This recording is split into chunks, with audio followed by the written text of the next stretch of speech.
So for those who don't know me, I'm LJ Edmonds, and I'm a very proud member of the Ohio community, particularly our global community, which is all of us.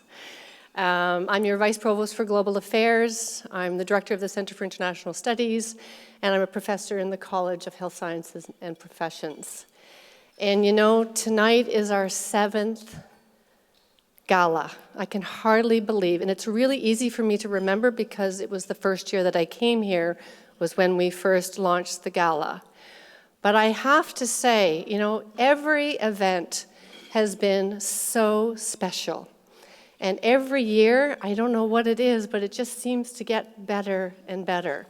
And when I walked in this evening, I have to say I was really touched by just the warmth in the room.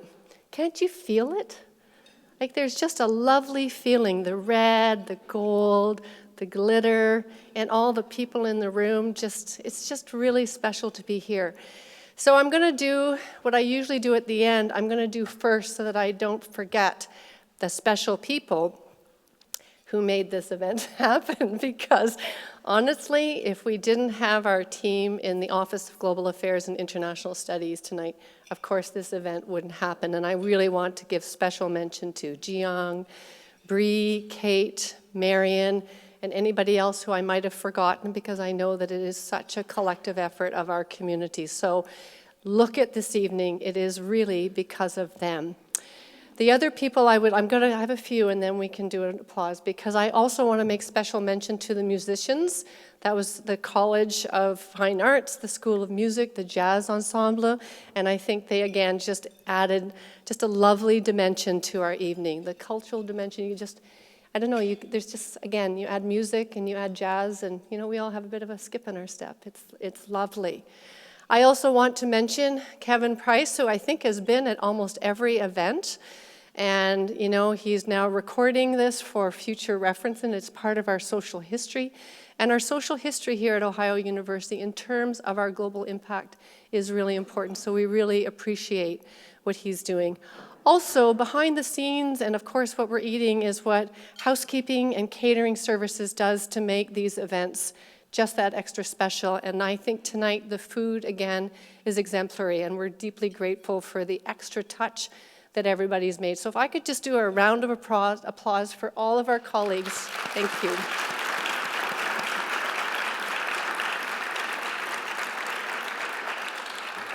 And so International Education Week is a national event, and it has become a part, I think, of Ohio social history now. And so we have a number of events that go on the Athens campus and on the regional campuses throughout the week. So let me just mention a couple.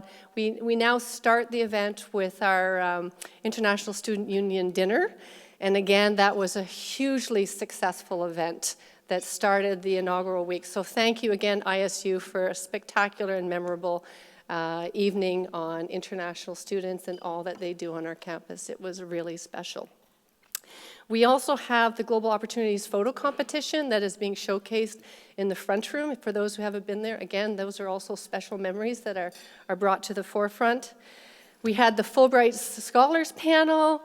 We had Risa Whitson was the inaugural award winner of the Center for International Study, Research and Creativity Award, and she spoke yesterday and talked about her really impactful research. It's a community participation art approach to addressing really difficult questions with internally displaced people in Colombia. And she just did a fabulous job of conveying the special stories and the role that she plays as a scholar in partnership with communities in Colombia to tell that story back home here at Ohio University. So I also want to take a moment and just mention some of our guests. I mean, you are all special, and you know that, and you're very special to us. But I wouldn't mind just giving a little bit of highlight. And again, I'm not going to get everybody, but I'm going to try and do my best to just capture some of the people in the room who you might like to know who's here, if I may. So we have our previous award winners of our gala, and I think now we have 18 at a minimum. And I can see we've got pockets of them here, so it's nice to welcome you back. We also have our evening's awardees, which you can see in our little whatever that thing is, brochure, whatever thing is called. I'm a little nervous, you know? I don't know why. I mean, I do this every year. What's the deal? Anyways, let me keep going. We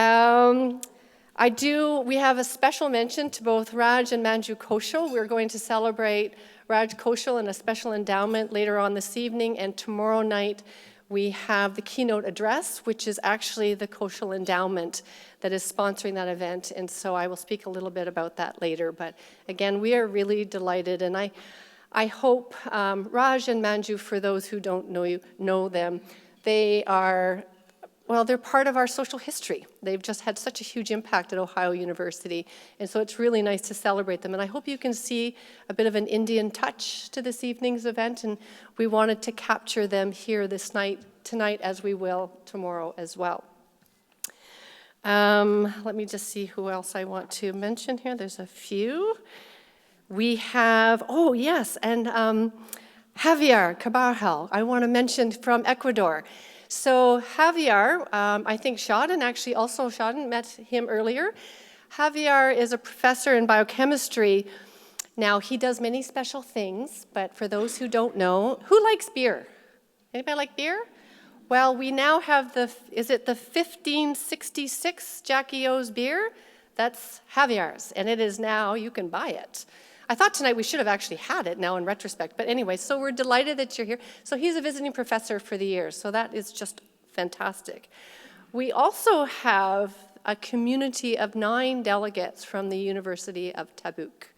And they've been here all day, and we've had a wonderful event. And let me just take note, because their story is rich in terms of why they're here. So our rector, Abdullah, I'm going to try and say his name properly, Abdullah Mofari Hiroki. Did I do that close enough? Thank you. The reason why he's here is because he visited Ohio in 2004. And tonight he spoke about the power of word of mouth and excellence at Ohio University campus, and that it was through his colleagues and the reputation that Ohio has in Saudi Arabia that when he became rector, see, you never know where people are going to end up, like honestly. When he became rector, he decided that of the few universities that he was going to visit the United States, he would come here. So we are really delighted. We've had a fantastic day, and I have to thank the Patton College of Education, because they were the foot in the door that allowed us to give them a chance to see the breadth and depth of excellence here at Ohio University. So welcome once again, and enjoy your evening, sirs, and delegation. So.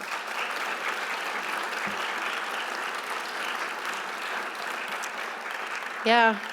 The power of excellence at home and word of mouth, seriously. We're also delighted to have with us Chris Knisley, who's the president of City Council. I know that everybody knows that Athens and Ohio University are like this.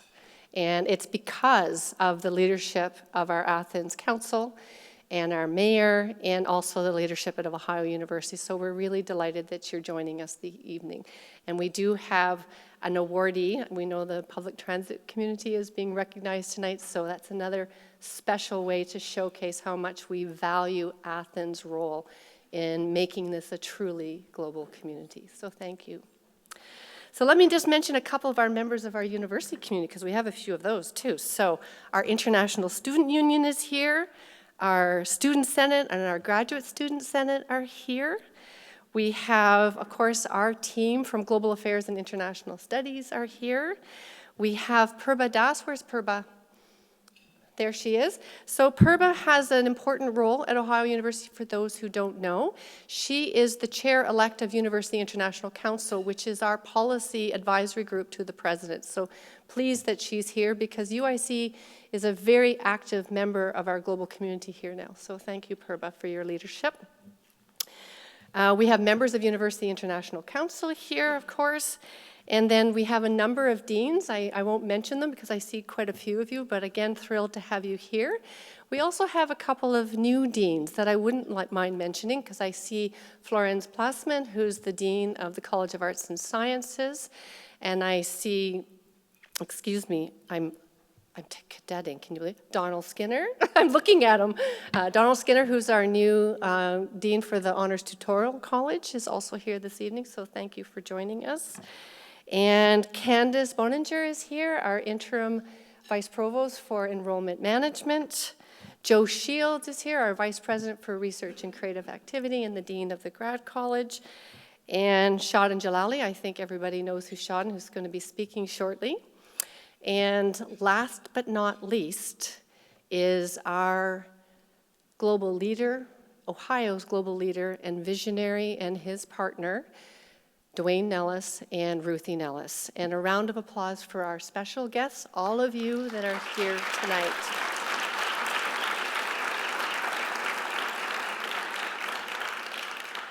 So let me just take a moment. Before I invite Shadin Jalali to speak, I just want to kind of put our global story into the recent announcement and unveiling of the President and Ohio's Fearlessly First strategic framework. You know, I think we are embarking on a really bold vision of wanting to reimagine our academic enterprise in ways that we must do in order for us to thrive and survive and continue to excel. And since President Nellis has been here, he has underscored the imperative to leverage our past and our excellence as we build our future. And what's been really important from our perspective, meaning all of us who are very keen to see where does the international story fit, we have seen from the day that he's arrived that his global vision, well, actually I should say his and Ruthie's, they've both traveled and worked extensively all over the world. Now, he hasn't traveled, or they haven't traveled to as many countries as I have, but we're counting. He said 30 tonight. I'm at 66, so he's got a ways to go. But still, you know, he comes by it honestly, and it shows. And he has talked from the get-go the importance of having a global ecosystem.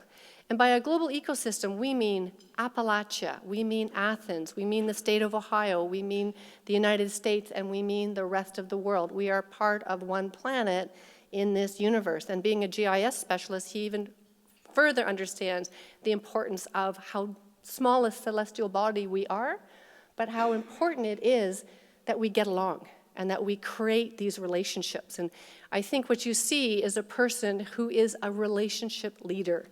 He believes that in order to build our infrastructure here on our campus, our relationships in our communities, and to be able to advance our cause of graduating global leaders, we must have these incredible interconnected relationships of friends, real friends who can help make this world a better place. And so as I look at the strategic framework, you see 11 major initiatives. But he underscores in all of this, the importance of globalization. And I think it was very interesting. In the Chronicle of Higher Education, we've been recently reading about, has the golden age of higher education in terms of internationalization passed? Well, I don't believe it has. It can't. But I also want to emphasize it most certainly hasn't ended here. If anything, it's thriving. And it's going to continue to thrive because I can even speak to 5 major initiatives that we've started to roll out in the last year.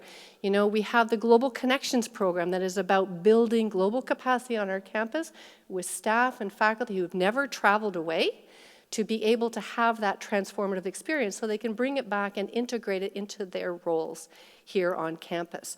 We've recently rolled out the Collaborative Online International Learning Initiative, which is a true inclusive partnership of 14 institutions around the world, 50 faculty across all of the disciplines in which our deans are supporting, our partners internationally are supporting, and our office are supporting to give the chance to add value for our students to make connections through the use of virtual technology. You know, not everybody can study away physically. So this is just another way to create those magical relationships that we need in order to reinforce the importance of globalization. The other initiative is our President's Global Engagement Fund, which is a partnership with the with Joe Shields' office, the Vice President for Research and Creative Activity, the Office of Global Affairs, and the President, who again realizes that for us, it's not just about building our capacity here, but we have to advance our vision around the world. And so we now have this significant fund of $200,000 where we'll fund up to 20 or 10 projects a year for you all to have an opportunity and your partners to create something novel and new for Ohio University to lead into the future. International recruitment under now Candace's leadership and her team has been, again, a major investment because a lot of what you hear is our international enrollment is decreasing. What I would suggest, in fact, it's diversifying. Yeah, we are seeing some structural adjustment. But what Candace and her team are doing is we're diversifying the community of our international students. And there's always sort of a silver lining in the story. And we were intrigued to find out this year through the leadership of faculty and our alumni and our own recruitment community, we've actually doubled the number of students from the continent of Africa in the last 5 years. And that's important because for those who don't know, Africa features in a significant way throughout our campus. We have about 40 faculty members who are either from the continent, studying about the continent, or doing research with partners on the continent of Africa. So we are delighted to see that in this silver lining, as we diversify, one of the fastest growing economies in the continent of Africa are here on our campus. So these are all significant dimensions that are really underscoring. There's one more. On your desk, you will see world languages. And the thing about Ohio University is, again, world languages, if you want to have relationships, speaking another language is really helpful. And all of these, including languages, at the end of the day, it's about jobs. And we know that those who want to get the best jobs in the world tend to speak another language, have tended to have a study away, have tended to learn about the area studies and where they would like to engage. It's about jobs. It's also about humanities sustainability because it's about having friends to make a difference around the world. So I am really grateful to our leadership. I really am, and I want to thank President Nellis and I want to thank Shadin Jalali, and this is a really nice segue to invite Shadin to come up and speak because like I mentioned, I should mention that our deans, I should talk about, last but not least, if we talk about international recruitment, we're not just talking about students. We have also invested significantly in recruiting international colleagues, faculty members, and new deans to our campus. This year, we have 4 new deans. One is from the United States, one is from Germany, one is from South Africa, and Mei Wei, who's not here this evening, the Dean of the Russ College of Engineering, she's originally from China. So again, I think it shows this true, impactful global vision of ensuring that all that we have done in the past is here and now and will sustain as we move forward. And that only happens because of the remarkable leadership that we have in President Nellis and Shadin Jalali and all those who are here to serve you. So if I could invite Shadin up, that would be very nice. Thank you.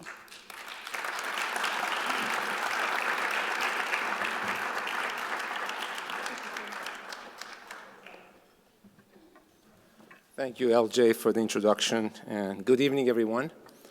So if people want to get faster to dessert, I can just say everything she said, and I can go back to my table. So. Yes. It's an honor to be here with you tonight for the 7th Annual Global Engagement Awards Gala. Tonight, we will honor faculty, staff, and alumni, as well as a community organization for their excellence in global engagement. A well-rounded global education is crucial to creating the next group of leaders and educators in our world. That is why we make global education one of our priorities at Ohio University. We are very proud to have so many international students who choose to study at Ohio University, as well as faculty and staff from around the world. Currently, we have 109 countries represented on our campus. And we have students and faculty engaged in exchanges and partnership in 46 countries. While our main campus is located here in Athens, we all realize that the problems our students will face in their careers are not isolated to the cities or countries they come from, but instead are global problems. That is why global education is perhaps now more than ever so important. Some of the greatest challenges we face are bigger than any one country can solve in isolation. Environmental issues, infectious diseases, economic interdependencies, social and political unrest, to name just a few.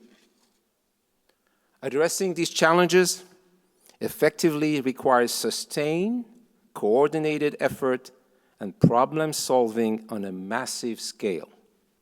But the benefits are enormous, both now and for our collective future. Here at Ohio University, we're equipping our students, staff, and faculty to be global leaders of positive change, not only around the world, but right here in Ohio.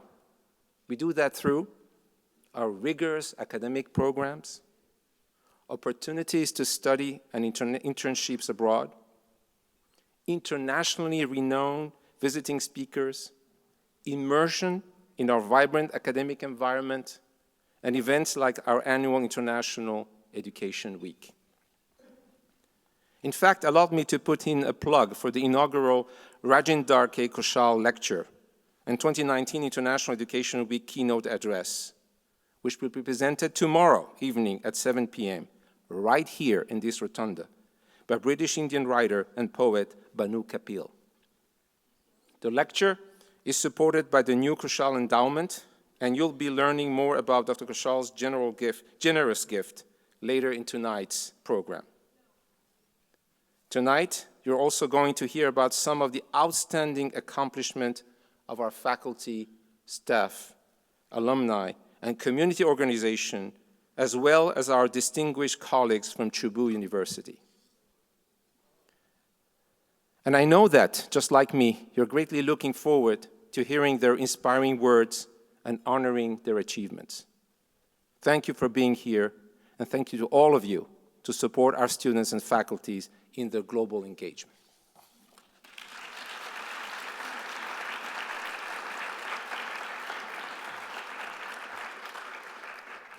Thank you, Shanjala. In my excitement, I forgot to introduce him. But I'm assuming that most people know him. Does anybody want to put up their hand who doesn't know him? It's okay, it's okay. But I do, but again, just to further underscore, I think you could hear a little bit of his own accent. Sheldon is a physicist, but he's a world-renowned physicist who has actually grown up, worked, studied on 4 continents, and speaks 5 languages. So again, I think he underscores the vision of our president in terms of the kind of leadership that he's looking for on our campus as we move forward as a fearlessly first institution in the state of Ohio and on our planet. So, again, thank you, Shannon, for your welcoming remarks. I'm also delighted now to turn the awards ceremony over to my partner, David Kuntz, who, for those who don't know him, he comes from the Faculty of Engineering, where he is, though, in the position as being the Associate Dean for the Graduate College and the Associate Vice President for Research and Creative Activity. But he, like me, we've been together for 7 years with Jiyoung, creating this evening's event. And he's been challenged, and it is a challenge, to coordinate the selection committee that makes this event what it's all about. And that is about celebrating our incredible legacy through the award winners that we're going to speak about tonight. So over to David. Thank you.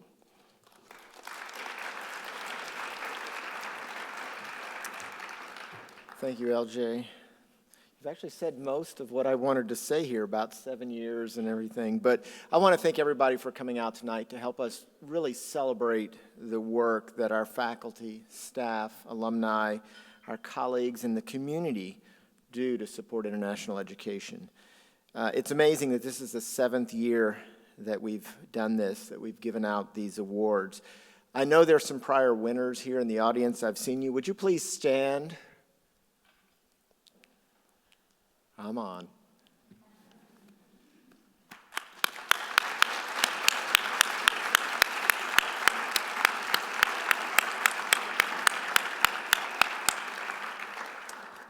As LJ said, I've had the pleasure of convening the committee of former winners who selected tonight's winners.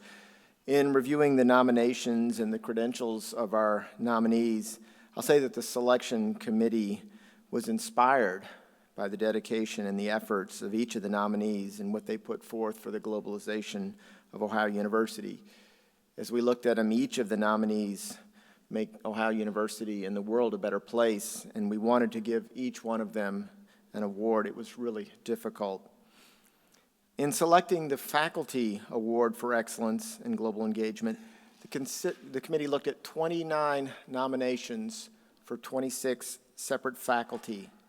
Nominees were current or former full-time tenure or non-tenure track faculty at Ohio University who had demonstrated an excellence in promoting international education and global engagement in at least one of the areas of teaching, university or community service, or research.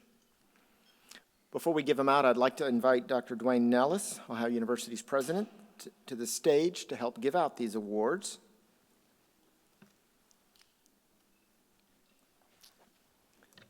Thank you.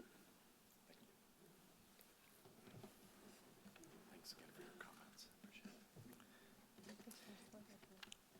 For each award to best represent the passion of the nomination, I would like to ask the nominator to come up and introduce the recipient. I'd like to invite Dr. Darlene Berryman up to the podium to introduce the winner of the 2019 Faculty Award for Excellence in Community Engagement.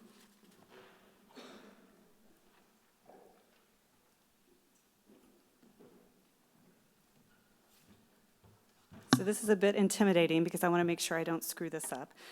But it's truly an honor to be here to present tonight the Faculty Award for Excellence in Global Engagement to my dear friend and colleague, Dr. Mario Grijalva. He's done a number of really impactful things for the university, but also for a number of students and communities. So for those who don't know, Dr. Grijalva is a full professor in the Department of Biomedical Sciences in Heritage College. He's also been a mentor to me, whether he knows it or not, in terms of developing an institute and how an institute can be more than research, but impact communities and engage students. So I want to thank you for what you've done for me. He has spent much of his career in working to study and reduce the spread of Chagas disease, which is an infectious disease transmitted by the kissing bug and native to Ecuador. The remarkable part really of his career, though, is he's a bench scientist, he's an immunoparasitologist, and he's taken what he's learned at the bench and has really made an impact in communities. He has really translated his findings to make a difference in the world. In addition to that, he has done that and pulled a number of students and faculty along the way in his journey, which is really impressive. I want to give you a few stats that I think really illustrate his impact. He's had over 700 students that have traveled to Ecuador, and 450 specifically in his Infectious and Tropical Disease Institute programs. In 2009, he engaged students from Ohio and Catholic University to begin a community-engaged research project called the Healthy Living Initiative. And a cornerstone of that Healthy Living Initiative is to build homes that are safe from Chagas disease. And right now, as to date, correct me if I'm wrong, I think there's been 7 homes that his group has helped construct. Knowing the transmission of Chagas could be mitigated through better controls through the blood bank system in Ecuador, he has a major role in developing blood bank quality control for Ecuador, so making the blood supply safe for all of those in Ecuador, which is also very impactful. More than 50 faculty have traveled to Ecuador. So it's really made us as a faculty also more globally competent, which I think is very important as well. So for those who know Mario, you know, first of all, he can be a little bit convincing. You know he's an innovator, he's an entrepreneur, and he is really passionate about making a difference, and that's really what he's done. He's made a difference for not only our faculty, our students, also those faculty and students in Ecuador, but also for the communities he's served. So with that, I want to thank Mario and congratulate him on the award.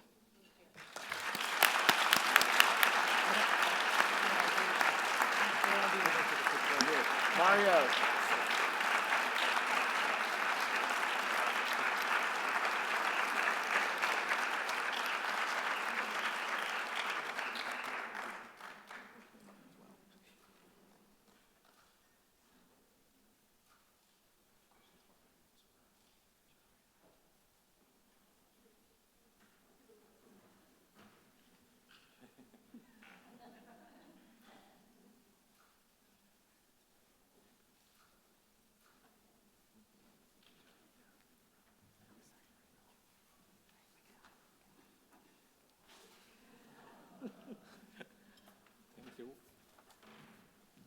Well, this is wonderful. Thank you very much.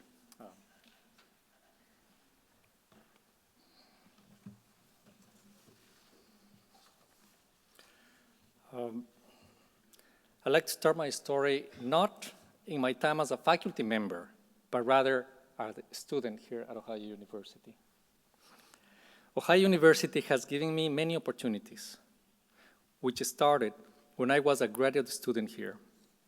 During this time, I benefited greatly from the support of Ed Rowland, who is in the audience, and Bill Ramoser, and I experienced firsthand the tremendous impact that the support of a mentor can have on an individual's ability to realize their dreams. I'm grateful that in 1991, the founding members of the Infectious and Tropical Disease Institute had a desire to come to Ecuador and connected me to Ohio University. From the start, as a young assistant professor in 1999, I further experienced the nurturing support of the Heritage College of Osteopathic Medicine and of Ohio University, whose leadership saw value and invested in the ideas that I put forward. The 1804 Fund provided seed funding to start the Infectious Disease Research Laboratory in collaboration with my alma mater, Pontifical Catholic University of Ecuador. Although it was at the time an empty space, it was the most significant step towards expanding the research capacity in my home country. Little by little, with the help of an enthusiastic team, we created and implemented countless international research, educational, and service projects. The seed grew into the Center for Research on Health in Latin America, which now occupies a 6-story building where dozens of faculty and staff provide training to the next generation of students. I am proud for the work that we have accomplished and thank Dr. Berryman for sharing some of those highlights. As many of you already know, working internationally is very challenging. It requires not only time away from home, but also the navigation of different culture, political, social, and economic landscapes. But with those challenges also come great opportunities for personal growth, professional advancement, institutional development, and most importantly, the opportunity to improve other people's lives. Ohio University has a long tradition of international engagement and has made it possible for me to succeed. Furthermore, I feel we are ready to embrace challenges and to use the academic innovation as a tool to increase Ohio University prominence and competitiveness in a highly interconnected world. And I am excited to be part of this story. I appreciate the support of many people in this room, probably more than I could name, from those that schedule meetings to those that make decisions at the top. Because it takes a big group to make this particular story happen. I also want to thank my family, Fer, Dani, Gabriela, Bella, who have shared with me moments of triumph and celebration like this one, but also have been there in moments of doubt, frustration, and despair. Their constant presence, love, and encouragement are responsible for me being here. It is with great humility that I accept this award on behalf of my team and students, and reaffirm my commitment to continue to bring people together so we can use biomedical and social science knowledge to improve the lives and well-being of those whose potential is now limited by the burden of diseases and neglect. Thank you.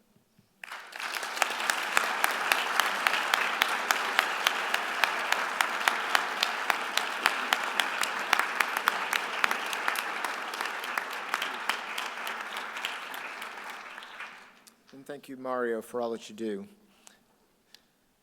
The Staff Award for Excellence in Global Engagement recognizes a current full-time administrative or classified staff member at Ohio University who has been instrumental in advancing significant international understanding, global engagement, or international education at home or abroad.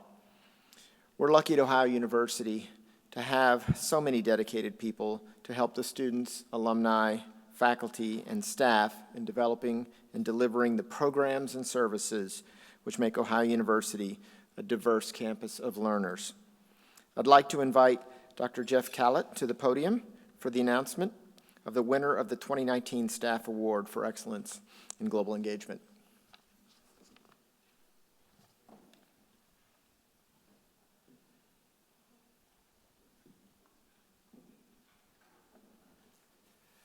Good evening. My name is Dr. Jeff Callett. My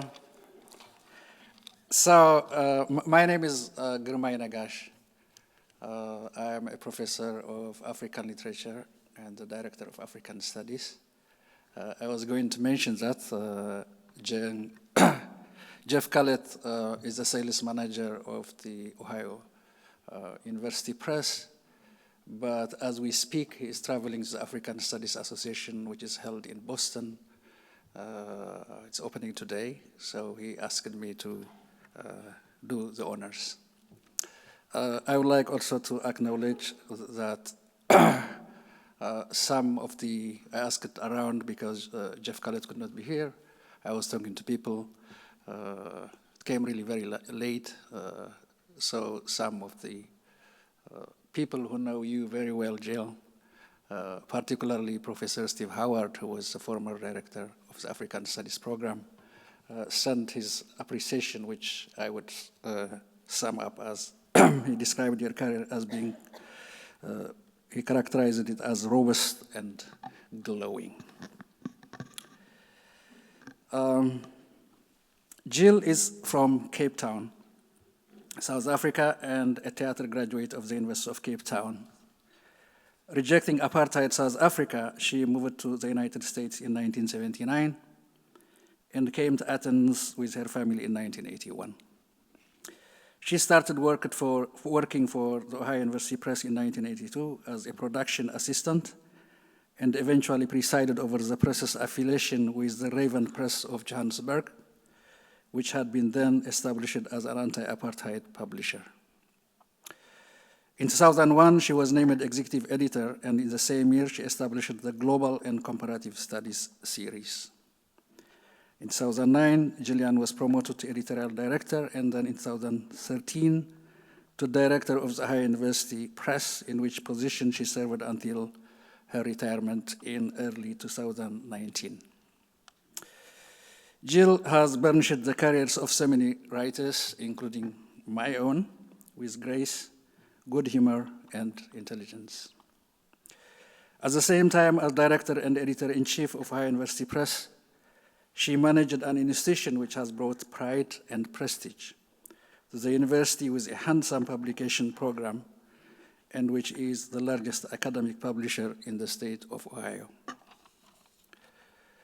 Jill Berkowitz's wide range of interests and her passion for intellectual engagement are revealed in the variety of titles and innovative series with global emphasis. I'll just mention some.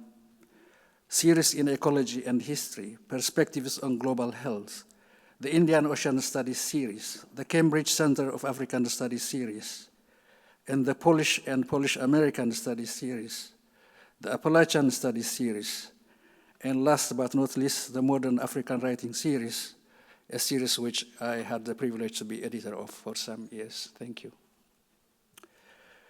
Those of us who have witnessed Jill's work at Ohio University Press and her commanding presence at the Ohio University Press exhibits at the annual African Studies Association conventions think of her as a rock star. And indeed, she is a rock star.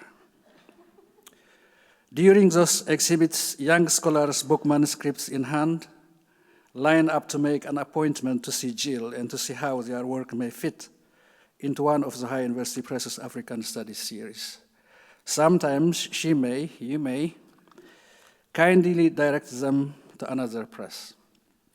But nevertheless, many faculty members across this country owe the publication of their scholarships and their promotions, in part, to the editorial skills and personal attention of Jillian Berkowitz. Thank you.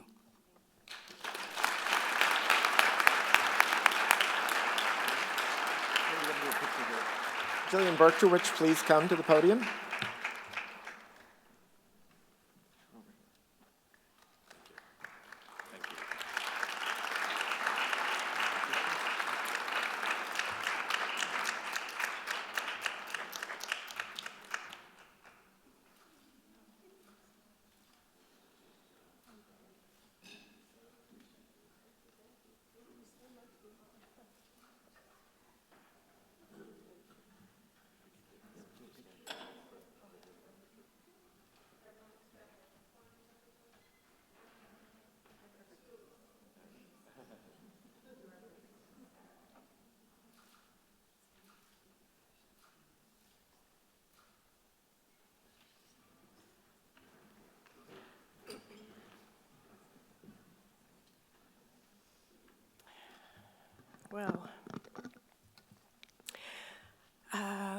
Well, it's hard to live up to the rock star.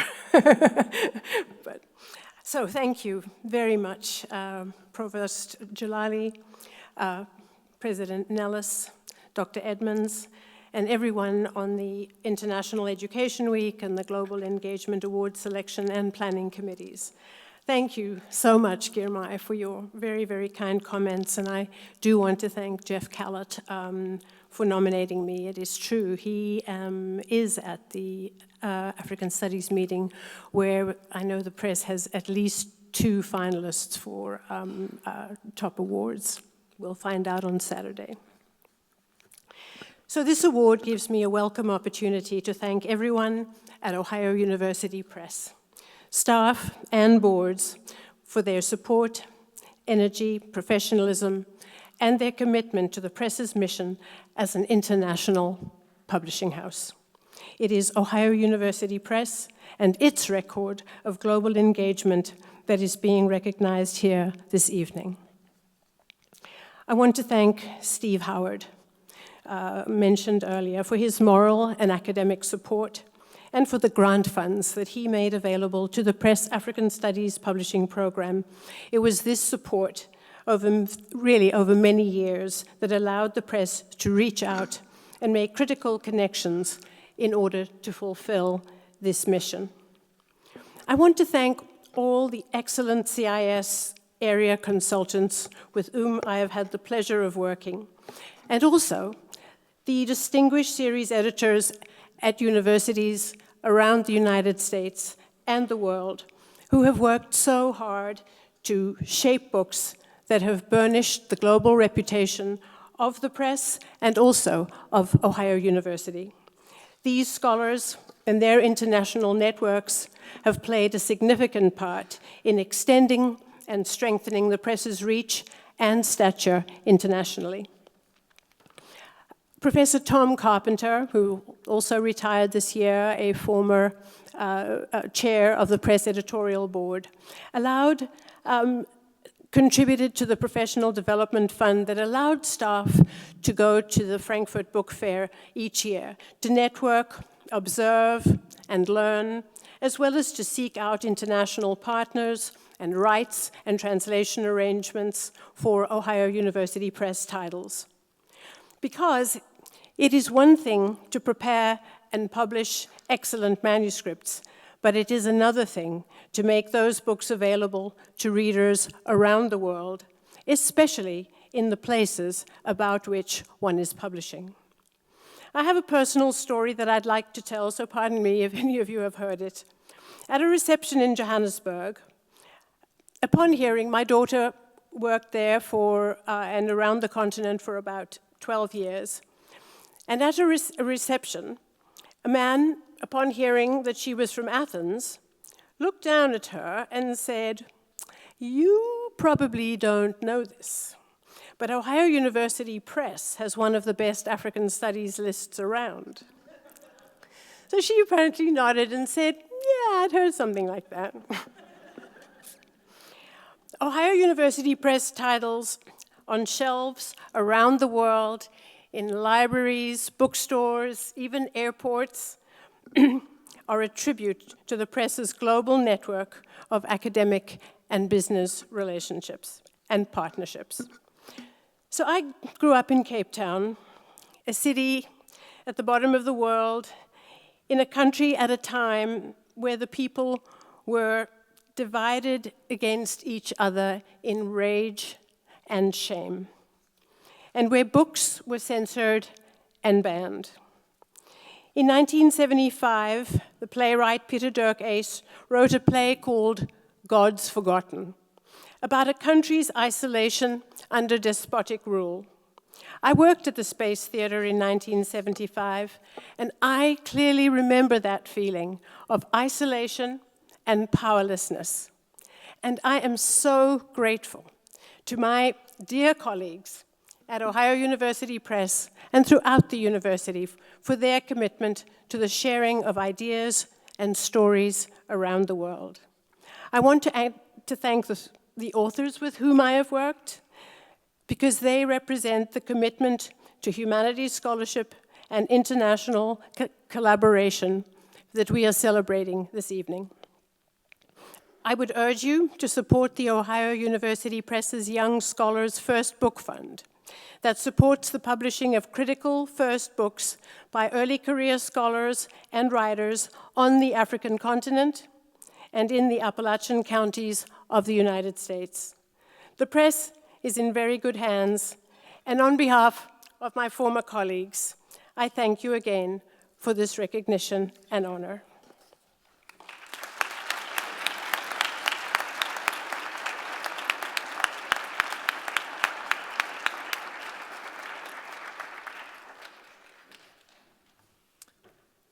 The Alumni Award for Excellence in Global Engagement recognizes alumni who have demonstrated outstanding contributions to global education and international programs offered through the university. Nominees must have been instrumental in strategically advancing Ohio University's reputation as a recognized global leader. I would like to invite to the podium Dr. Nanake Owusu-Kwarteng to introduce the 2019 Alumni Award for Excellence in Global Engagement.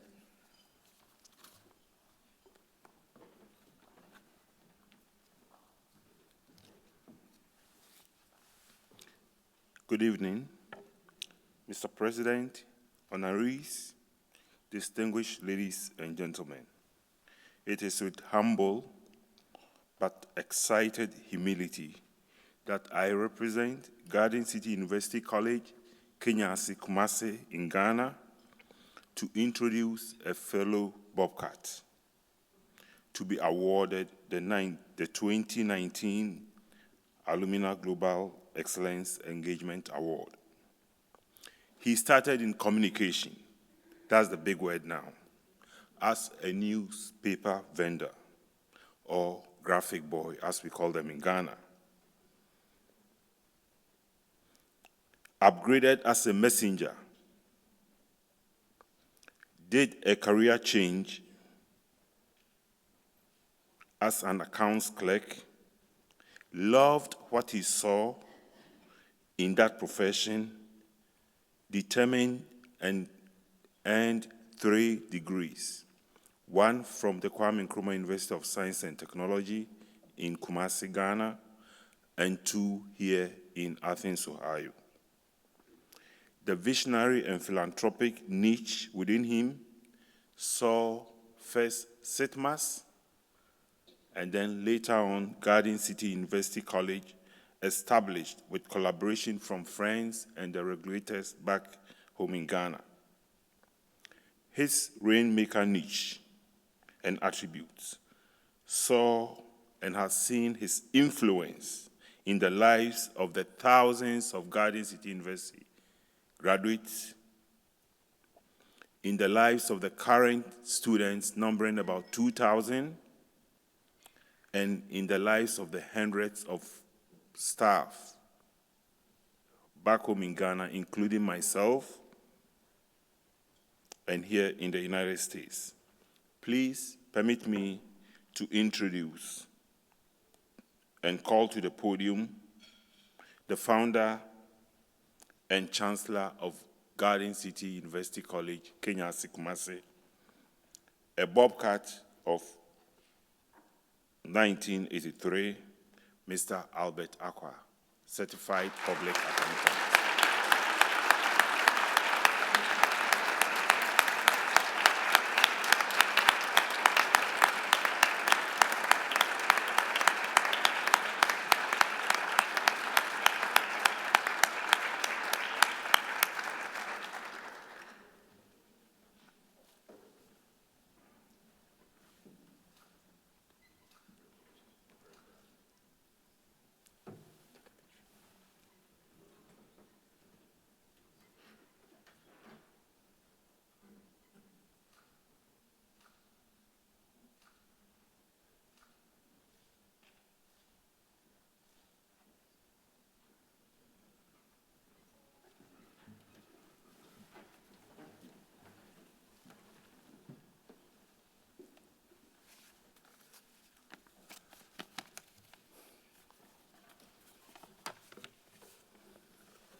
OH.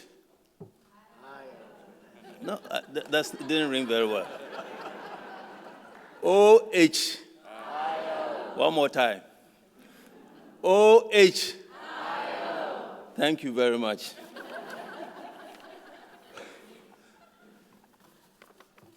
Ohio University has taught me a lot of things. And the first one that I learned here was that hot dog was not a dog meat lying on some fire somewhere. Because when I first came here, I met a friend in 15 North Congress. And he told me he was going to work, and that he worked at a hot dog stand on the way to Nelson. So I said, what? Anyway, so he actually grabbed me, brought me to his stand for me to see what a hot dog was. And that was the first lesson I learned here. Good evening, ladies and gentlemen. I'm extremely honored to be receiving such an important award. Alumni Award for Excellence in Global Engagement. That sounds mouthful, doesn't it? I am earnestly grateful for the recognition I've received for my work, because I'm certain that everyone who was nominated for this award was as deserving. My greatest appreciation goes to Dr. Nana Kwaku Owusu-Kwarteng for nominating me, and to Dr. Lorna Edmonds and Ms. Bose Maposa for taking their precious time to travel to Kumasi to see firsthand the work we are doing at Garden City University College. I want to emphasize that I share this award with the hardworking faculty and staff of Guardian City University College, both past and present. You know, as a 14-year-old boy running around in the city of Kumasi selling newspapers, I could not have possibly imagined that one day I'll be standing before such a body of renowned professors, students, and accomplished individuals to receive such an award.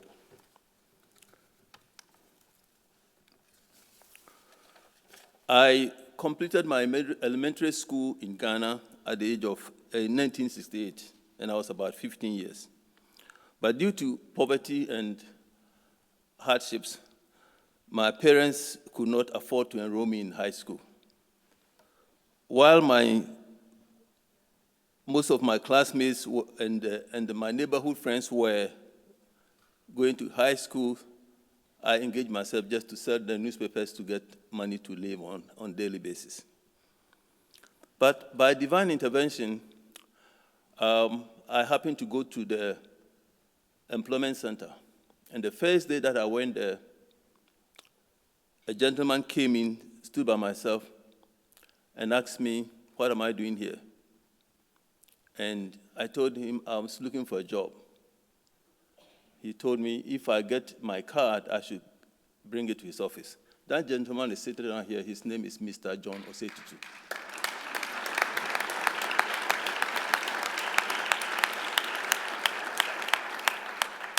That was really a watershed moment in my life, because the job that I had as a messenger gave me money that I could pay to go for evening school after I finished that work. While I was doing that work, I also took advantage of his typewriter, which was sitting down there. And most of us here know what the typewriter is. So after my morning routine, I would take that book with the typewriter and the book, and I would sit, and I would do that ASDF column LKJ. And if you do it about 60 times, 100 times, you become very proficient. Within 6 months, I have actually been typing 40 words per minute. I took the typist grade 2 exams, and I passed. So now I was promoted from a messenger to a typist clerk. He advised me that, you cannot sit here and do this all the time. So I'll give you my books, and I used that books to study for the GCE O level. Those of us from Africa knows that that was a very important exam to pass before you can go to university. When I passed that, my employers were very impressed, because I'll become a typist clerk, I'll become an accounting clerk, and so they actually sponsored me for my bachelor's degree. So I enrolled in 1978 at Kwame Nkrumah University of Science and Technology, where I graduated with a bachelor's in social science. After working briefly, a colleague introduced me to Ohio University, and I applied. And Ohio University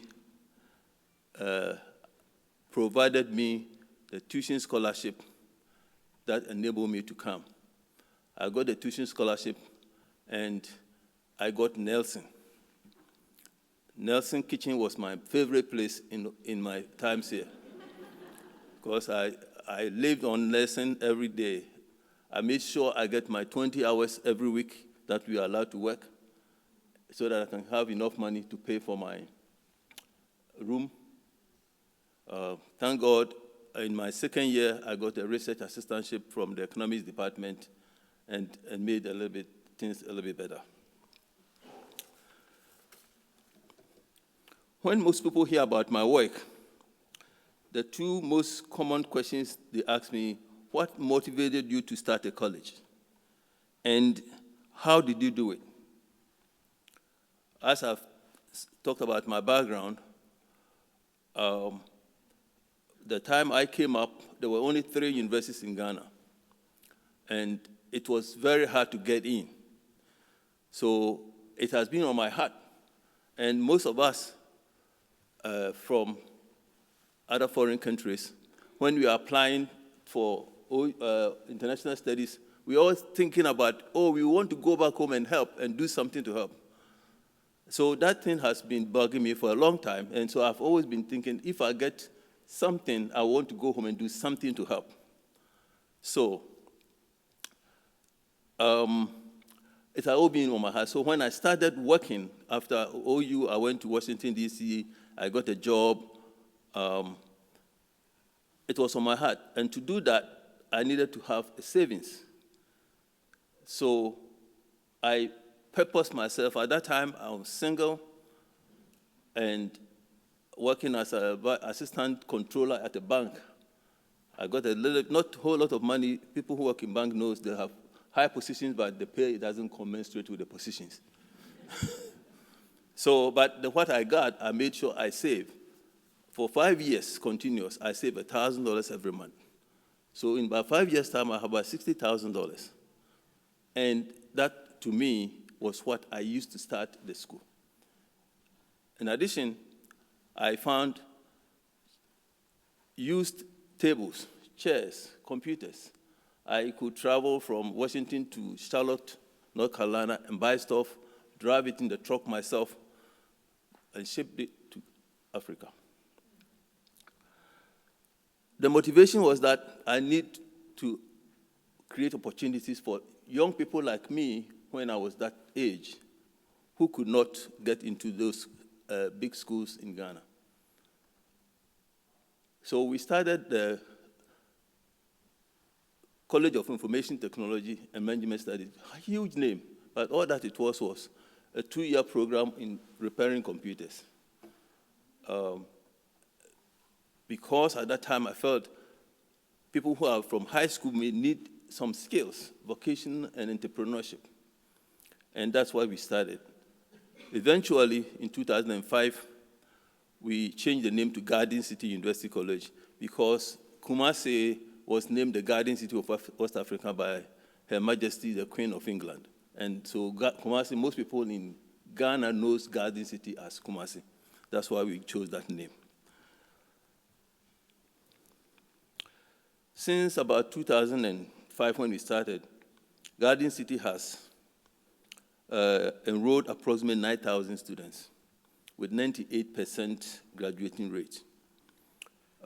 We have produced 42% of these students were in the allied health, nursing, midwifery, lab technology, dental hygiene. Basically, what we chose to do was things that were not in the Ghanaian system is what we started. So we started top-up nursing from the RN to BSN. People were traveling 200 miles to just come to school for a weekend.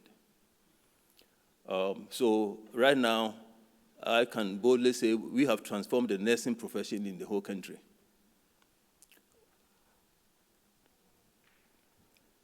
In addition, we have provided over 200 jobs for faculty. When I started, a land in my village was about $1,000. Now you can't even buy a piece of land, 100 by 90, for $20,000 because of the school. People have built hostels all over the place. Employment, the indirect employment, I cannot count. In closing, I would want to thank Ohio University and specifically the Center for International Studies for giving me the scholarship to cover my studies. The graduate studies, classes, seminars, discussions, and workshops that I participated in opened my mind to the boundless opportunities to serve the community around me.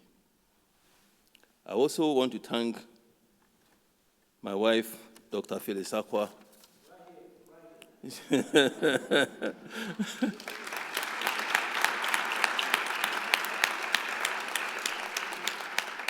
And our children for the sacrifices that they endured.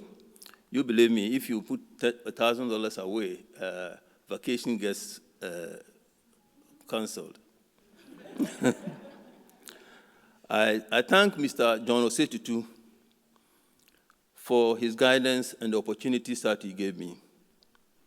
And I want to thank my many friends for their encouragement and helping and providing me, giving me a helping hand as I went along. I thank everybody. Thank you.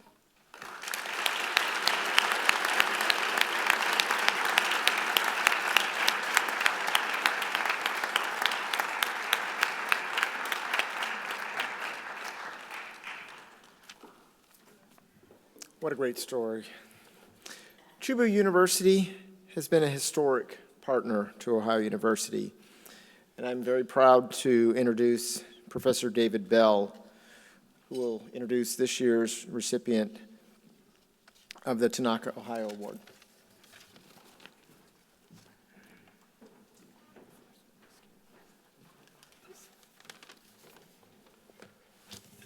So, the Tanaka Ohio Award is ultimately about the willingness to cross cultural borders and to survive and to thrive, and then to even go further and encourage others to do the same. When I first came to Ohio University, I very quickly heard stories about the Tanaka family. And I learned that every Friday night after classes, the Tanaka family, and I think there were about 7 of them, okay, piled into their car and drove to Washington, D.C. And they went there because that was the nearest Japanese school, so the kids could keep up their Japanese schooling. I can't imagine in those days how long that trip took. I don't know, 9, 10 hours? And then all those bathroom breaks? That story tells us 2 other aspects of the Tanaka Ohio Award. It's not just an award that honors Tanaka Sensei, but all the members of the Tanaka family. They were all crossing cultural borders, and it also tells us that crossing cultural borders also involves the importance of maintaining the original cultural identity. That's why they went to D.C. When I arrived in Athens in August of 1999, I've been here 20 years now, Greg King had just graduated from the linguistics department. He graduated from the MA Linguistics program and was heading to Chubu to teach on the OPELT program. That's the Ohio Program of English Language Teaching, which was jointly founded by Ohio and Chubu. And what it does is it prioritizes the hiring of MA linguistics grads from OU. And we've had a long series of teachers we've sent to the OPEL program. Greg had also graduated from the BA linguistics program in 1996. So we have a real double bobcat here. But what perhaps is more important to know about Greg is that he was the first OU undergrad to do a semester at Chubu. That was 1993. And he liked it so much, he went back the following year in 1994. There must have been a romantic connection there, really. Since 1999, Greg has been the cross-cultural advisor and on-site director of the Japanese Study Abroad. And that's a program he created with Professor Tadashi Shiozawa. The program also includes a service learning component. And I can tell you that is a fabulous program that you created there. Since then, he's been encouraging, advising, and preparing Chubu students for the study away programs. And on his frequent visits to Athens, he takes time to encourage OU undergrads to study away at Chubu. And I must say that on his visits to Athens, Greg tries very hard to maintain his original Bobcat identity by checking out the new beers at Jackie O's. Have you tried the 1566 yet? This evening, yes. We'll join you. So I'm very excited that Greg King, our own Bobcat, is receiving this award tonight.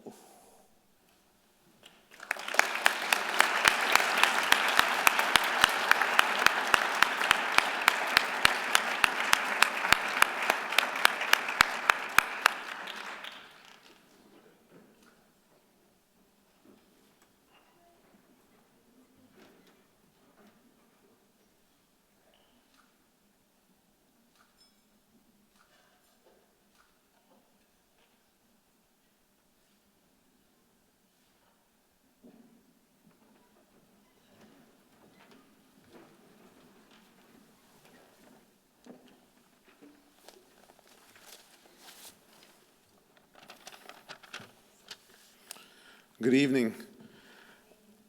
I'm humbled and honored to receive this award, especially with so many distinguished other awardees this evening. I was very impressed with everyone, and a bit nervous now since everybody's done so many great things. It's great to be back here in Athens. As Dr. Bell said, I come here often.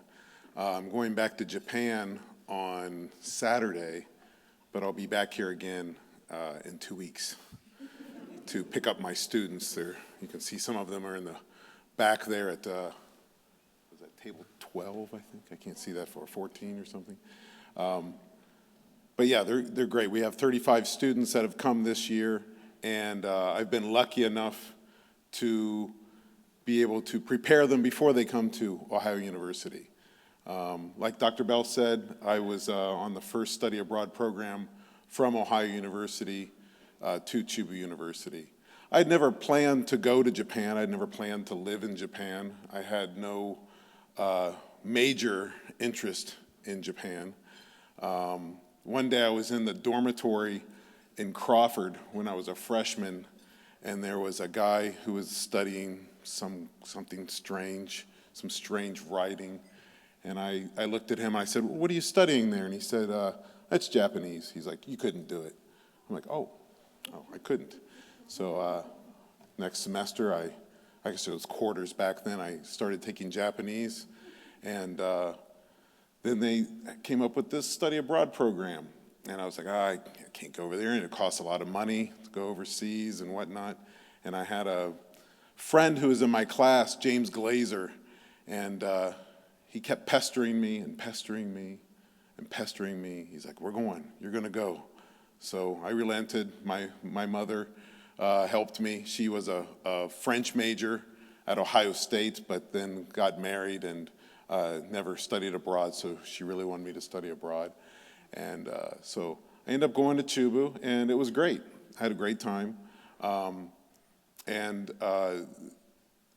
what was really great about it was that Dr. Jerry Kurzik and Jung-hee Kurzik, Jung-hee's over here, they did a great job planning that study abroad program. And I'm really indebted to both of them, and seeing them really inspired me to want to do the same sort of things. I remember we were on some tour somewhere. I believe we were in Takayama in Gifu Prefecture, and seeing Jerry talking fluently in Japanese with the guy, I'm like, wow, he really understands what he's saying, and he's really, conversing. And my Japanese level was really low at that time, so I really aspired to be like Jerry, and Jung-hee was always great in class, and so I learned a lot from her as well. So that's where I got my start, was here at Ohio University. And I try to push my students to come here as well. We have every year students who are a bit uneasy. They're like, I don't know if I want to go over there, I'm really nervous. And we had a girl 2 years ago who she really was resisting. She was going to cancel, and I kept pressing her, and I kept pressing her. And she finally came, and she had a great time, of course.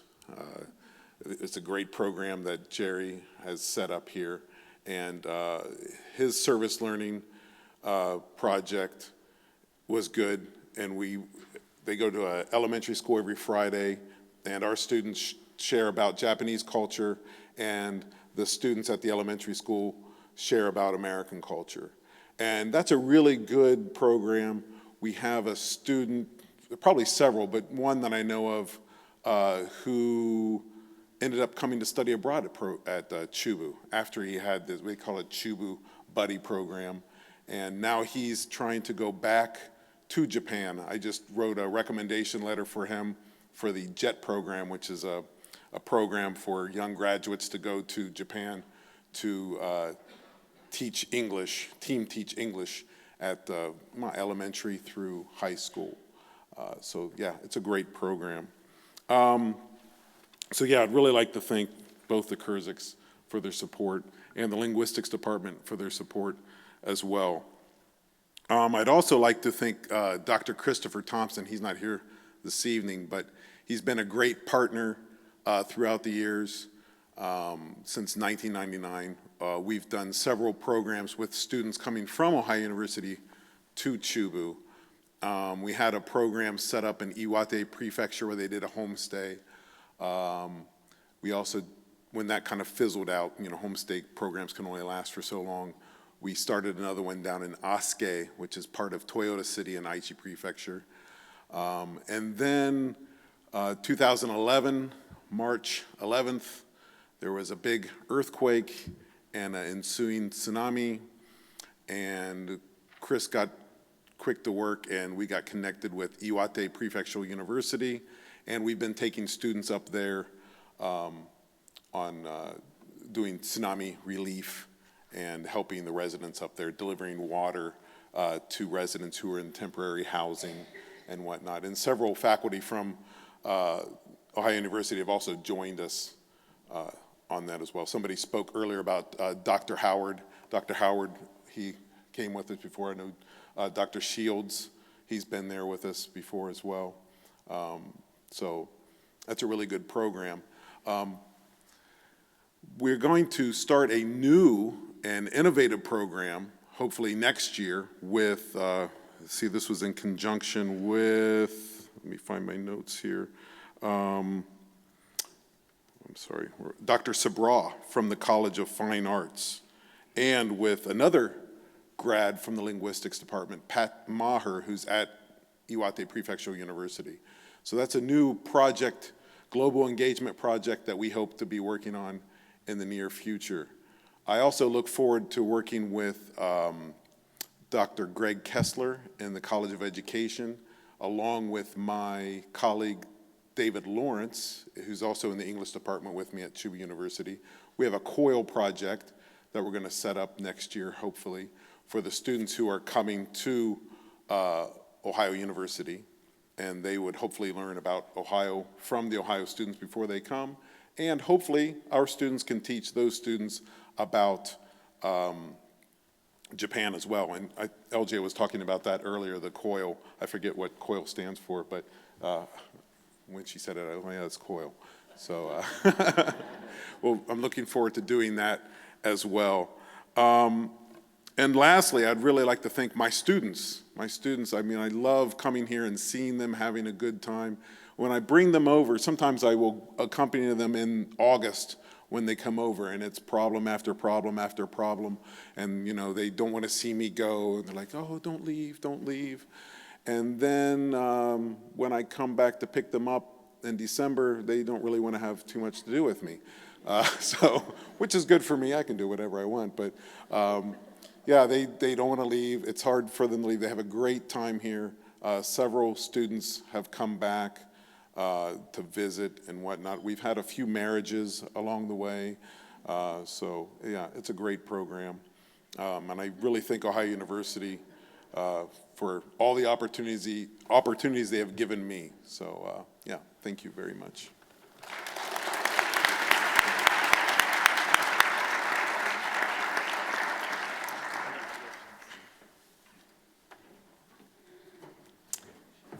Next, I would like to invite to the podium City Council President Chris Knisely.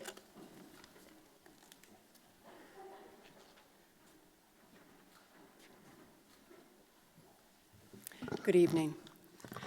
On behalf of Mayor Patterson and myself, greetings from the city of Athens, and also to our special guests from Saudi Arabia. Welcome to Athens. and a sincere thanks for our Community Award. Our town flourishes in part because of our diverse student population. We've been fortunate to have students involved in our city commissions. These and other students have been part of discussions that have led to city policy changes, so significant involvement. International university students not only enlighten our city policy, they brighten our lives. Lifelong friendships that reach across the globe have been formed in this small town. I think that diversity among our population also encourages the collaboration that thrives between the city and the university. The Athens Transit bus system has experienced rapid growth in the number of riders and the routes they travel, in part because of the city and university have worked together. We strive to provide a quality service with our bus system.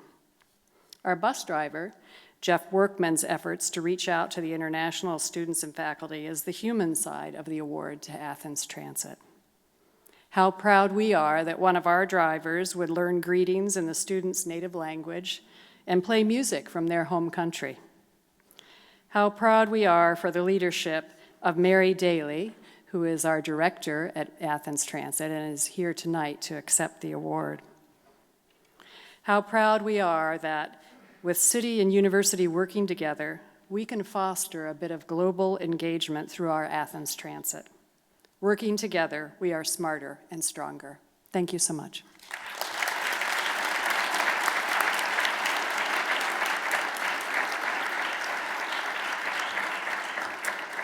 So last year, we added the Community Award for Excellence in Global Engagement to recognize the role that those in the community play in supporting our globalization efforts at Ohio University.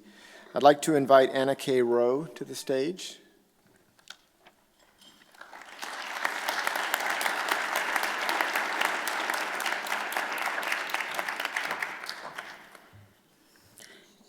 Good evening, everyone. I'm very honored to be introducing this year's Community Award for Excellence in Global Engagement. This award was introduced in 2018 following discussions in the Office of Global Affairs and International Studies and an acknowledgement of the important role played by our community stakeholders and partners outside of Ohio University. This award recognizes those who continue to provide and enriching global connections which advance international engagement, cultural immersion, and partnership among the international community at Ohio University. The Community Engagement Award honors this legacy, and this year's recipient is another shining example of the impact of these efforts. The Athens Public Transit has been an integral part of the Athens community and has certainly stood by its mission to identify and safely meet the mobility needs of our community. The predecessor to what we now know as the Athens Public Transit was the Athens County Transit, which served the entire county and began operations around 40 years ago. Due to financial challenges, the transit was discontinued. However, years later, the city of Athens came together and began working towards the development of what is now known as the Athens Public Transit, which has been in operation for around 15 years and is operated by HAPCAP. In July 2016, the Bobcat Pass was introduced, an ongoing partnership between Ohio University and the city of Athens. This program makes Athens Public Transit free for any Ohio University student or employee presenting a valid Ohio ID. This new offering was well received by both students and faculty alike. Along with the change came extended hours for lines 3 and 4 in the evenings until 10 p.m., Monday to Saturday. The transit also extended its bus routes recently to Albany and Nelsonville, and this again was in response to the needs of commuters. The Athens Transit drivers are a big part of what makes the service so great. The drivers and staff are a testament of the inclusive culture, mutual respect, and the welcoming atmosphere that the Athens Transit represents here in Athens. This is part of what makes our community so special and helps to make our international students in particular feel very welcome. Through listening, the willingness to go outside of our comfort zone, and solidarity, we can not only support each other, but learn from our international students, faculty, and staff. These experiences are so valuable and allow us to see the world differently, to challenge stereotypes, and to broaden our horizons. The Athens Public Transit employs around 25 drivers. The transit drivers are highly trained and a dedicated group. From vehicle inspections at 6:30 a.m. to the final cleaning routine when they get back to the garage at the end of a long day. These are the people who keep the system running.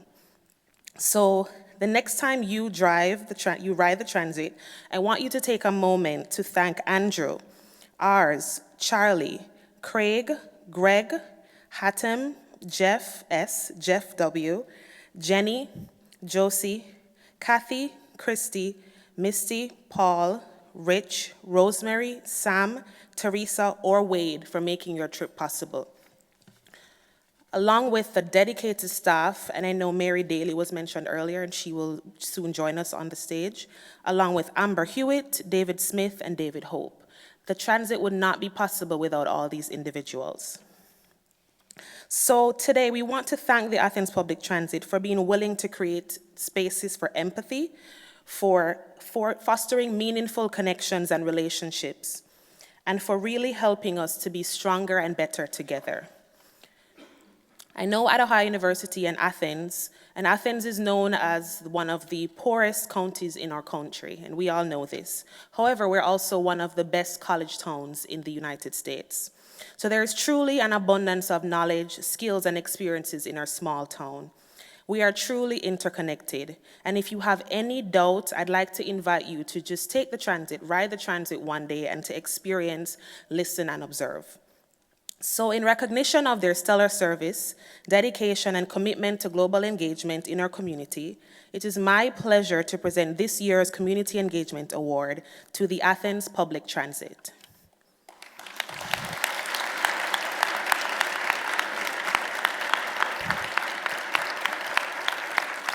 Thank you. And while Mary Daly makes her way to the stage, there is a short video that we'll be sharing on the transit.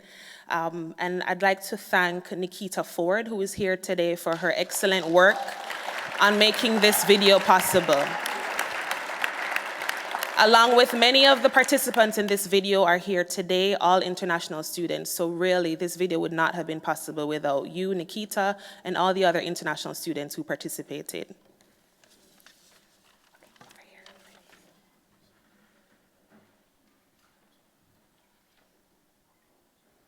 Falafel on their own.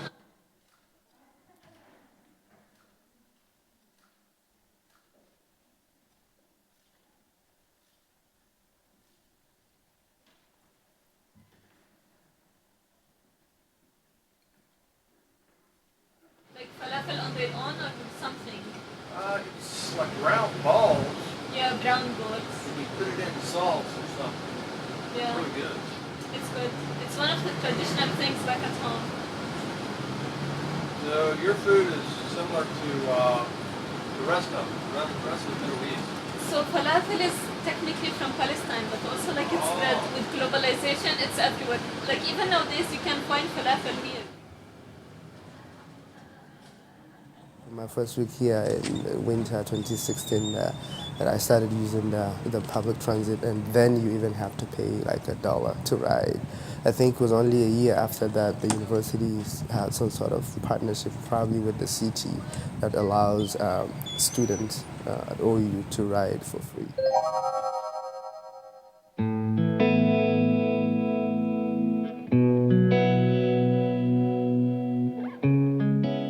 The first year that I was here, the map, it wasn't really work well, but now I think it's worked a little more accurately, and we can schedule and seeing the schedule and how our bus coming like more accurately. That's what I'm trying to say. At the beginning it was until I think 7:45 or so. But now we have 2 lines are extended until 10 p.m., which is really cool, like line 4 and line 3. Hi, I'm Dia. I'm from Indonesia. I really like the Athens Transit because It helps me to commute from my place to the campus in a very convenient time. So at first when I saw the bus, I was a little surprised because it's too small. But then after a while, I realized like we don't really need the bigger bus to go around Athens. Some of the bus drivers, they were just trying to learn our language, where we come from. And I really like it when the driver greet me in my native language. I have no idea why he can speak in my language, but it feels like home. I remember a few times the weather affecting your mood, or it's a stress, coming from all directions. You're just in and quiet. Some drivers would engage you. Hey, what's up? How are you doing?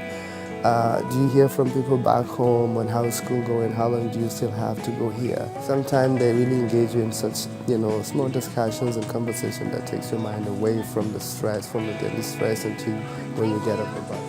Thank you. Especially for me as an international student, it is important to take down any barrier, any stereotype, and this way we can start building bridges more. We know them, they know us, so we feel that there's a relationship more than they are only bus drivers.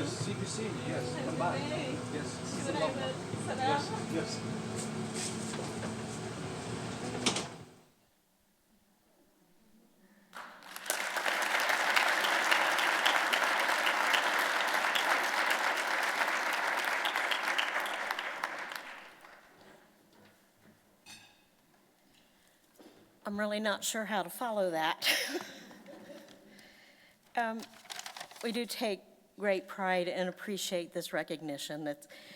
We are out there every day, the guys are, and ladies, doing this every day. They're the ground floor of what we're doing.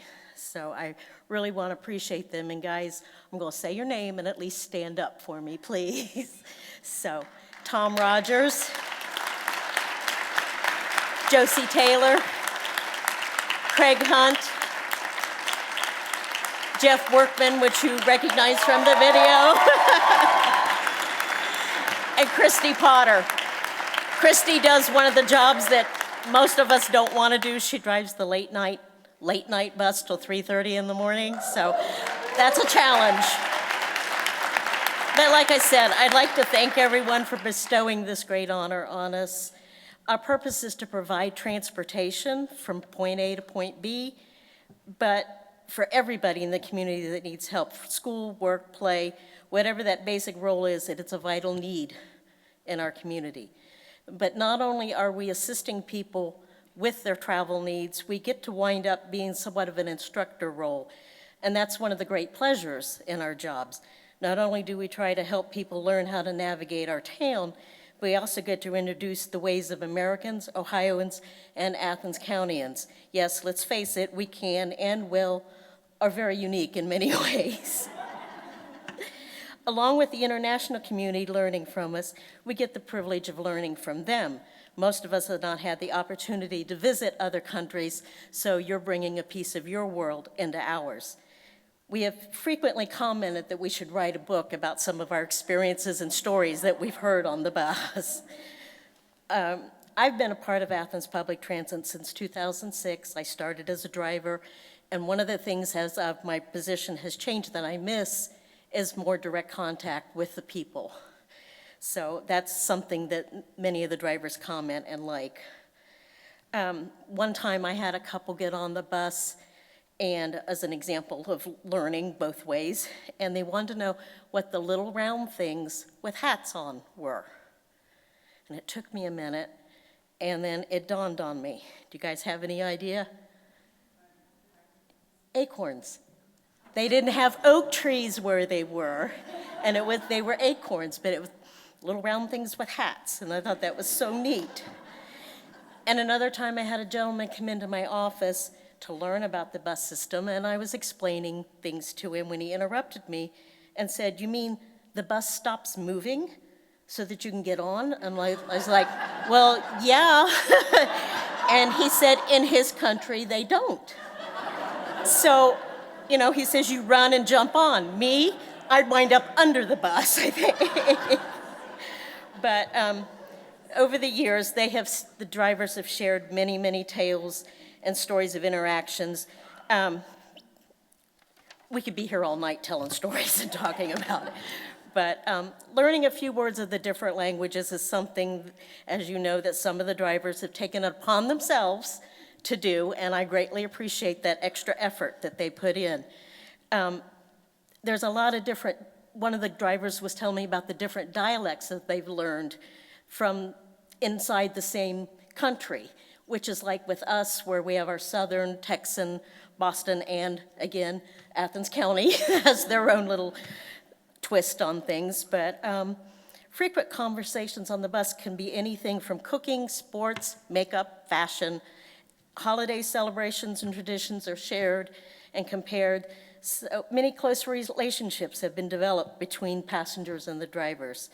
So what we have here is a small representation, as she said earlier, that we have 25 drivers. They couldn't all come tonight because somebody's out there driving the bus right now. So they are the ground floor. All this recognition is because of what they do. And guys, I'm gonna get mushy and teary if I'm not careful. But they take it the step further than their job really requires. You know, basically turn the wheel, press the pedal is really all they need to do, but they all go way over and above that. So while I'm the one that's standing here chattering to you, this thank you comes from the entire Athens Public Transit, and we thank you for recognizing us for what we do, and we want to thank you for the gifts of knowledge and the privilege of providing and meeting your transportation needs. So again, thank you.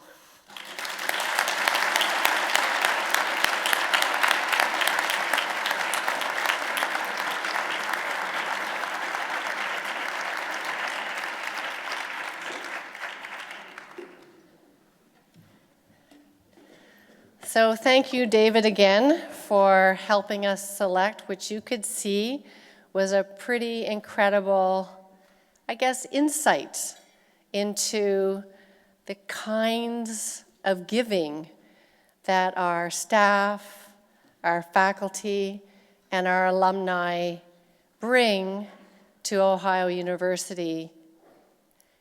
And in addition, what our community does to make the story whole in terms of offering all of our students that rich experience of being part and feeling like they belong in Athens as a global community. You know, there's nothing more important than all students at Ohio feeling like they are all Bobcats. And I think that's the key. And I think having a chance to highlight the public transit tonight only speaks to that. And I have to mention, Gillian Ice is here tonight, and in the summer, she had a group of Fulbrighters in primary care from Egypt. And it was actually at a dinner evening where, in my home, where these colleagues of hers were just effusive about the magical way that the transit system opened Athens to them.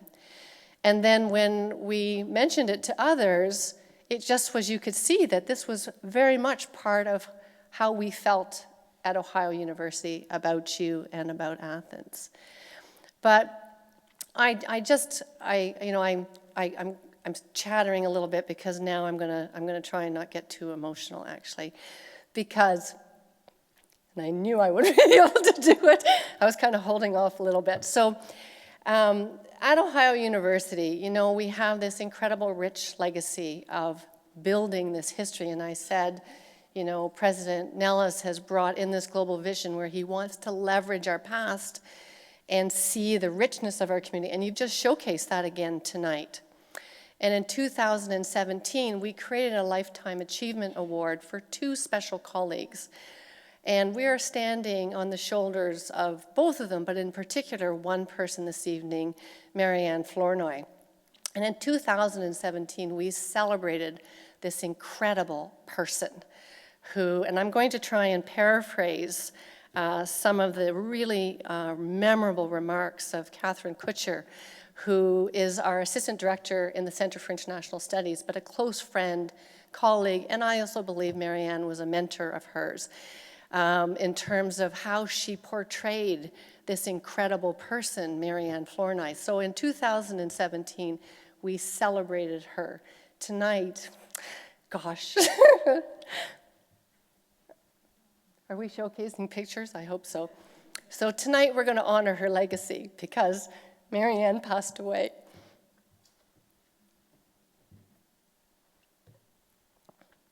On October 23rd?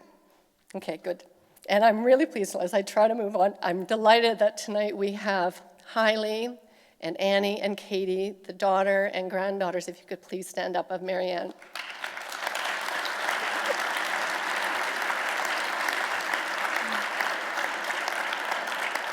And although Don, her husband, couldn't be here tonight, I know he's thinking about us. He was at the ISU dinner on Sunday night, and they were just an incredible partners in terms of mobilizing our global community and building excellence here. So let me just try and paraphrase some of the things that Kat said and that were also reflected in the story about Marianne that her family put together. And I'm not going to go into great detail, but this is her, as I think Kat eloquently captured her.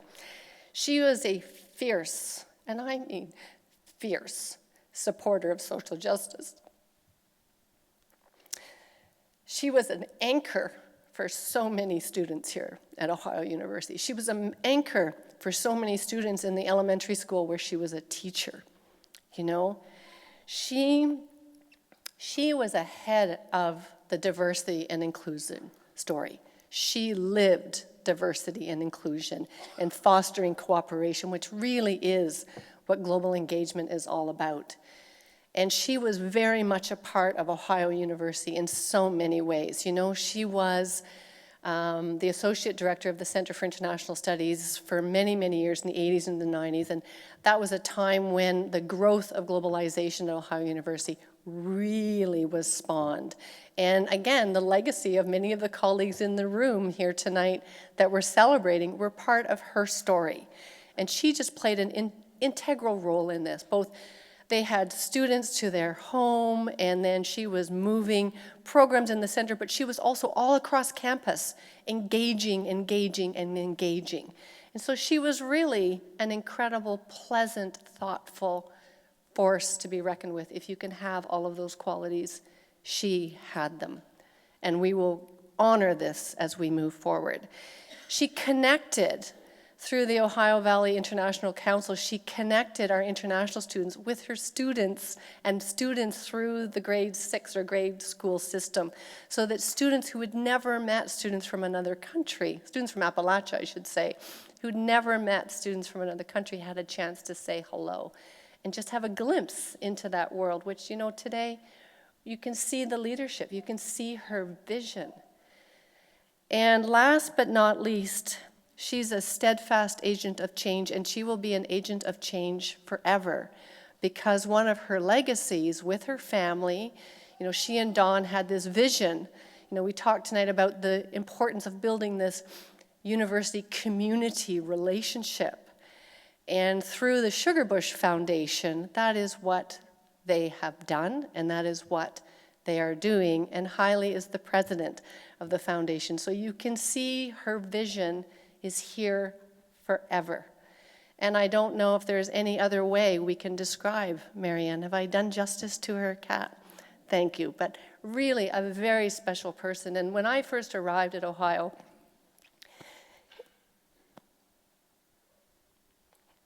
I know I can do this. She was one of the first people to come and welcome me. You know, she was one of the first people who said, anything we can do to help you find your way and navigate the university and the community, we are here for you. And so, yeah, she was just that kind of person. She was here for all of us. And I think that vision of all of us is very much a part of the vision of our leadership here as well. It's not about we and they and us and them. It's about all of us. And she really reflected that in her whole life. And I hope the pictures did justice to it. So now I'd like to segue, if you don't mind, into the next piece, because if I say anything, I think I've done not so bad, actually. You know, as you can see, she had a huge impact on so many people, including me. But another nice piece of this story is that, like many people in the international community, she, and like you, we're all giving, right? We're all giving in our own way. And we wanted to celebrate tonight and recognize another silver lining. And that's the colleagues who, in addition to being part of the Ohio community, and many of them are now our Ohio alumni, are celebrating in their own imitable way through endowments. You know, key programs, key special people at Ohio University. And in the last decade, I think the number of donations that have leveraged, like before 2009, 10, we had two major donations. One I would like to mention is Chubu University, that contributed in a significant way to Yamada International House, where we are now, one of our offices is based. We have 3 offices, that's one. And so we hear Chubu every day because they helped renovate our building, you know, quite visionary of a university. And then we also had our Malaysian government made a major contribution and endowment back in the 80s. But it's really been in the last decade that we started to bear witness to other special colleagues who've wanted to give to global engagement. And before I mention our really special one, let me just list some of the ones that we're now seeing communities invest in. The Thomas and Ann Walker Latin American Studies Endowment is a good example. The Fuller Award for Southeast Asian Studies is another major endowment. The Ram and Sushila Gawande Award is a major endowment, including a chair in the College of Arts and Sciences. And we're delighted that in April, as part of Giving Day, we actually received, I think, 20 plus donations to various international activities.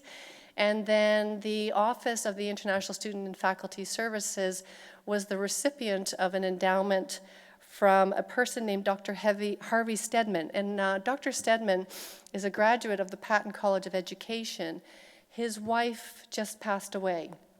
And as her legacy, he made an endowment in her name that will grow. And although he is not an international student and is part of the Patton College, his wife worked in international admissions and then in international student support. And so he's given a gift to the Office of International Student and Faculty Services to provide essentially a fund for international students that he's asked as part of her legacy that donations from her family and friends go towards this gift. So I think we're starting to see part of this. But that then segues into, I think, a really special gift that we are celebrating tonight. And I don't know if you've noticed, there is a little bit of a theme tonight because, and it's India. And I hope you can see the colors and the exuberance and the beauty of this part of our world here this evening. But Raj and Manju Koshal, again, were good colleagues of Marianne, part of that story of growing our international community at that time. And then in 2012, Raj received a special gift from one of his students. And I'm going to let Raj mention it and describe it in detail. But I must say that gift, which at the time in 2012 was worth about $50,000, has now grown significantly, such that we're now in a very strong position. And the vision of that endowment was to bring special people who could come and share the vision of India in whatever way they could. And so this is the first year that we're able to celebrate this endowment and celebrate this with our keynote address this week is Banu Kapil, who is actually at Cambridge as a poet right now, and she is speaking tomorrow night as our keynote speaker. And for those, and what she's talking about is Notes for the Future Before It Has Arrived, the Coming Power of the Stranger. And I think it's quite timely as we talk about the mobility and the displacement, but then the arrival of all these incredible immigrants within North America and around the world. So we're really looking forward to her speaking. She wouldn't be here if it wasn't for the vision of that endowment. And that vision of that endowment would not be here if it wasn't for our excellence in research and education and service from colleagues like Raj Koshal. So I would like to welcome this very special emeritus professor in economics from the College of Arts and Sciences and a former director of International Development Studies in the Center for International Studies to receive a gift or a plaque on our behalf and a chance for you to say a few words in celebration of you and all of those friends who have invested in you and your legacy. Please, Raj, come and join us.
Well, it is kind of surprise and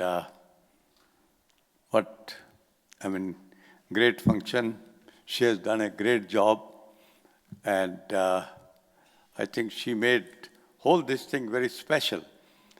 Dr. Edmund does things very well, you see, and we are lucky to have her here at Ohio University.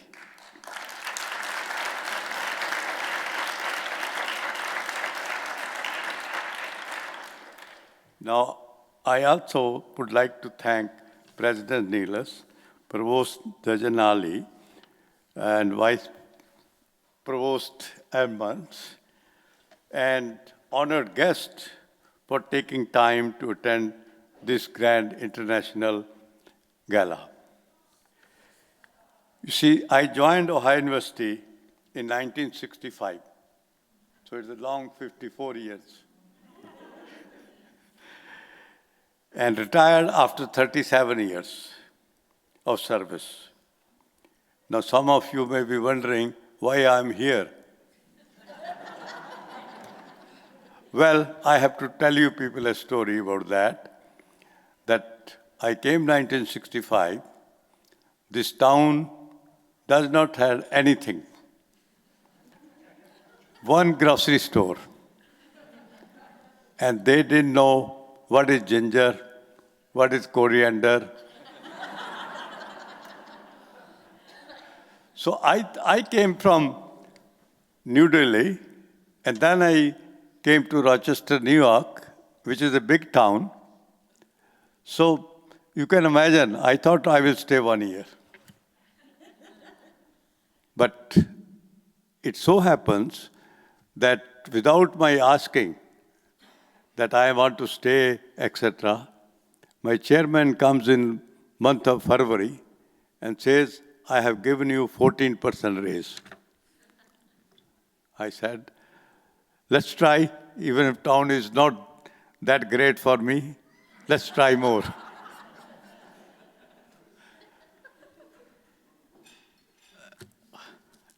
So after that, you can imagine, I got many offers from Pittsburgh, Dayton, and all that thing.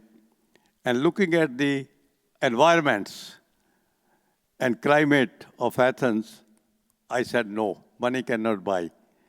Like in Pittsburgh, Duquesne University was ready to give me 1.5 times more what I was making here. And somehow my chairman learned that I'm considering going. They immediately gave me more money. But I didn't want to go, actually, you see.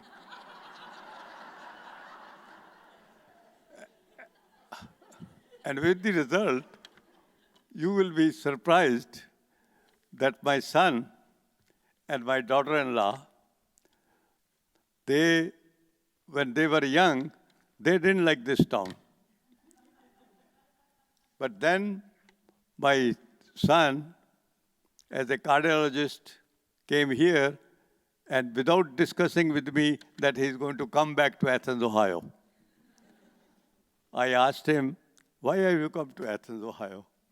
He said, Dad, you have raised us here in this good climate, good environments. I want to raise my children also same way. So this is the story of my coming to Athens. But going back to I think many of the people even don't know that international program or study started in 1965. Ohio University got a professor, Norman Palmer, from Texas. He was the starting point. But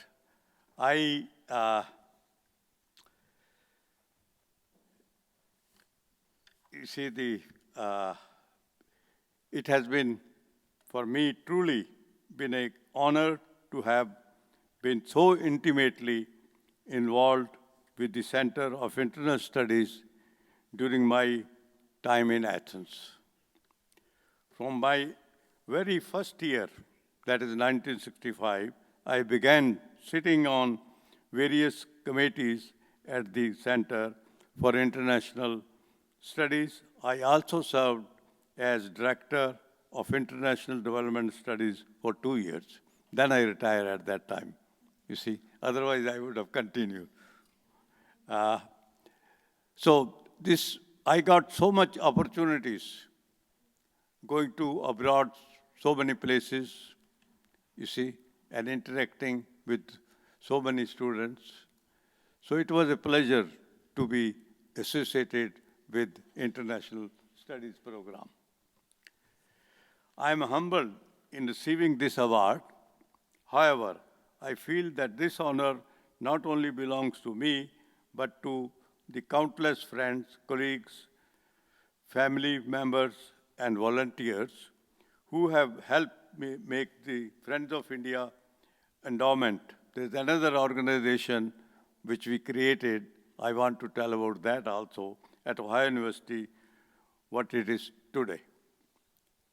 In 1986, Dr. Atmara Gwande, Professor William Harlan, and I founded the endowment which is called Friends of India Endowment. Our purpose was to increase awareness, understanding between two largest democracies of the world, that is India and United States. With the help of many friends and family members, we were successful in establishing this organization. My wife, Manjulika, deserves special credit for being my companion with the work we have done in the international forum at OU. Though Manju efforts, students at Ohio University have the benefactors. She developed the Master's in International Administrative Studies program and served as a director for 7 years. While Kaushal and Gwande family were the initial contributor to the Friends of India endowment.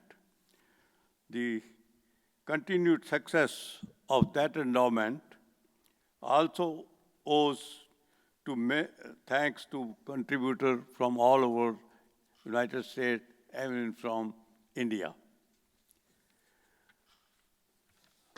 And some of the contributors even didn't have any connection with Ohio University, because this bringing two democracies together, that was the people were like that idea. So they gave the money for that. For first 30 years, all the behind-the-scene work for the endowment was done in my small department office in Heining Hall.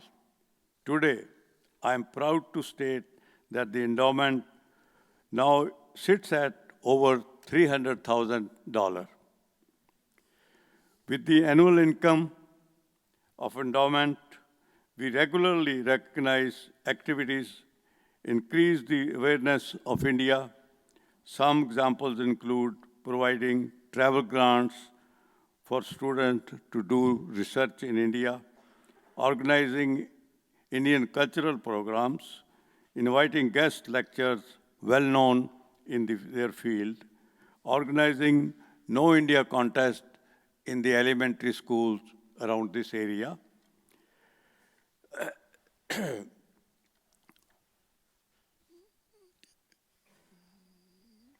And providing the community with an opportunity to sample Indian cuisine. I have managed this organization for more than 30 years. Now, I'm happy to report that Dr. Bipin Kaushal and Dr. Bela Kaushal have taken over the reign as the next generation to lead leadership in the endowment. So now in the hands of young people, you see, and they have very new ideas. I'm sure they are going to do very well, better than me. Now comes to what Edmund said about the lecture series, which is tomorrow, first lecture. And I must say that Dr. Edmond has really gone all the way to do this thing in an excellent way. So she makes me proud of her dealing, how she deals with the people, how she works for the international programs. I'm proud that she's doing an excellent job in Athens, Ohio. So now coming for a professor, the greatest happiness is when they realize they have inspired intellectual curiosity in others.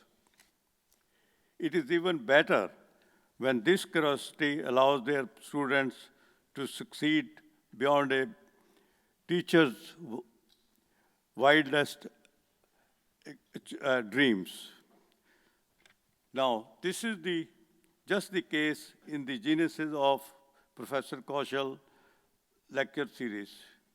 Without my prior knowledge, Dr. Stanley Williams, one of my prior executive MBA student, provided a generous donation of $50,000 to establish this lecture series. Even I was in India at that time, and I got a call from business college has approached them, and the person who got this promise, or she called me in India that this person has given so much money for your lecture series. It was great honor to see that student, without asking, appreciate a professor what he or she has done. After learning about this new lecture series, many other alumni and family members have also contributed to the lecture series. one of the alumni is also there. He also contributed substantially to this series. This series will bring renowned professors from across the world to the Ohio University campus to provide various viewpoints, insight regarding Indian topics for years to come, well beyond my lifetime. This is a humble legacy to leave, and I wish to thank Dr. Stan William and other contributors for establishing this lecture series in my name. Finally, I would also like to thank again Dr. Ammon and committee who have worked hard to plan the inaugural lecture by inviting Professor Bhanu Kapil to give the first lecture in the Caution series.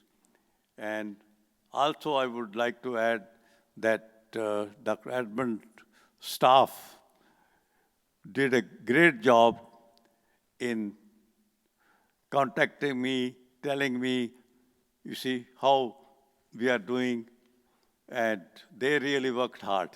So thank you very much, all of you.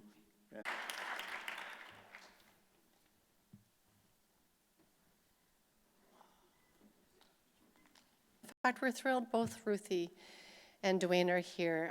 For those who don't know, they come to every event they can. You know, they're so present. And our international students on Sunday night were also delighted that they both spent Sunday evening with us to launch International Education Week. So we're equally delighted to have our 21st president of Ohio University, who has such a global vision, to provide us with the final remarks on what a remarkable evening we've had. Thank you, Dr. Nellis.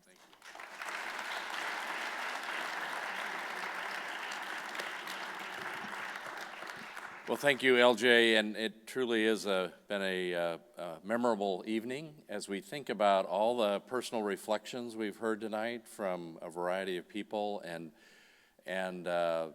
just think of the threads through the various hearts of people that these people that we recognize tonight have touched through their work and contributions and giving attitude. And not only the people in this room, and not only throughout our Ohio University campus here in Athens, but really our global family that is also Ohio University. And congratulations again to all of our award recipients. And I think they all deserve one more round of applause. Let's give them a round of applause. Thank you.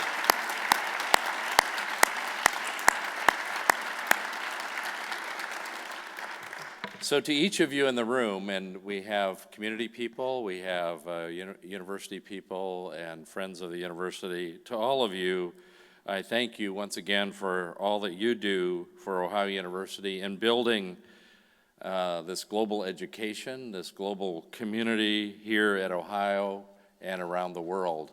We truly have a global presence. When I arrived, as LJ has shared with you earlier, and I really appreciate all that she does as well, in 2017, Ruthie and I arrived here in Athens, and I said that I was committed to increasing global engagement. This is something that I feel passionately about, and I'm pleased with the continued progress that we make. And over the last 2 years, I'm proud to say that Ohio University has increased on a number of fronts our global engagement activities, and there are numerous examples of that, and we've heard about some of them here tonight. And LJ mentioned earlier about moving forward with our Fearlessly First strategic initiative, and the themes of that initiative remain an important priority in the context of continuing to expand our global presence. And we'll continue to look for ways to expand our various historic partnerships as well. Some of them were mentioned tonight, for example, at Chubu University, which I'm pleased we have represented tonight. I was honored to visit Chubu University, and President Ishihara last year in December, we hosted a delegation as well from Chubu University earlier this fall, and we continue to develop meaningful partnerships with them on the creative scholarship side, and it's just a very meaningful relationship in addition to the continued relationship we have through our students going there and students from Chubu coming to Ohio University. In early December, I will be traveling with Dr. Edmonds to Leipzig University, which is another historic partner, one of the oldest universities in the world, to discuss how we can continue to expand and improve our collaborative projects in order to further benefit our students and faculty. And we're also discussing projects with new partners and welcoming guests from around the world to Ohio University. Virtually almost every day we have new visitors from around the world on our campus. And speaking of the Athens Transit, I think it was maybe my first day, official day on the job, when after I picked up my ID, I actually took a short trip on the Athens Transit, and there was one other passenger on the bus, and it was a young woman from Iran who was one of our students here at Ohio University. And I thought it's very meaningful to be recognizing the Athens Transit and the role that they play in furthering our community. But we're really honored tonight to have the rector from the University of Tabuk here, and thank you for being here and your colleagues. We look forward to many meaningful opportunities to collaborate as we look to the future, and appreciate the discussions ongoing that we're having with you in the context of faculty and staff activities. So thank you for visiting Ohio University. We're also committed to creating new opportunities for students, faculty, and staff through initiatives such as the Global Connections and Global COIL program, which you've heard about. We continue to look for new ways to give our students experiences, and I thank our Office of Global Opportunities for all of their important efforts. And this fall, as LJ mentioned, we've started the Presidential Global Engagement Fund. That's a significant financial commitment as we strategically reposition the university to be fearlessly first as a global leader. This fund, again, will support new faculty and staff-led initiatives that focus on global education and engagement. So I'm very happy to be a partner with others in the creation of this program. We have an outstanding, proud history of international education at this institution, and we want to build on that as we look to the years ahead. As we witness tonight, it's amazing to see what we've already done on a global scale, fighting Chagas disease, for example, increasing educational opportunities, and working in countless ways to change lives for the better. While we've accomplished a lot, we still have a lot of work to do, and you are part of that group of people who are, I know, passionate about seeing us continue to thrive and being a global partner. So today, perhaps more than ever, if you think about what's going on around the world right now, it's probably no more important time than now that we develop these strong global partners. And we at Ohio University want to be a leader in that context. So our Bobcat family is truly a global family, and I look forward to seeing all that we can discover together. And I thank you again for being here tonight, and congratulations again to those that were recognized. Thank you very much.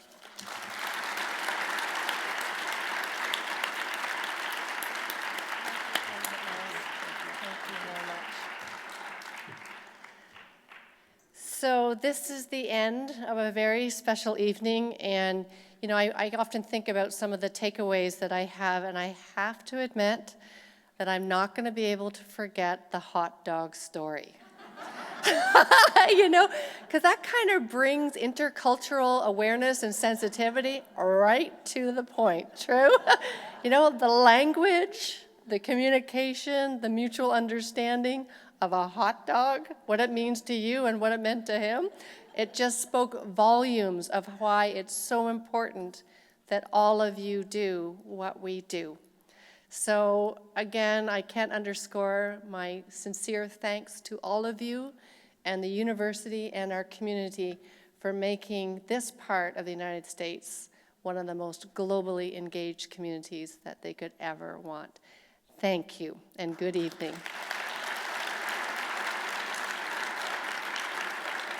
So before the stars leave tonight, anybody who received an award and our special guests from Tabuk University, please remain with us because we would like to take some official pictures with President Nellis and our Executive Vice President Shadin Jalali. So please don't leave, those who are our special guests. Thank you.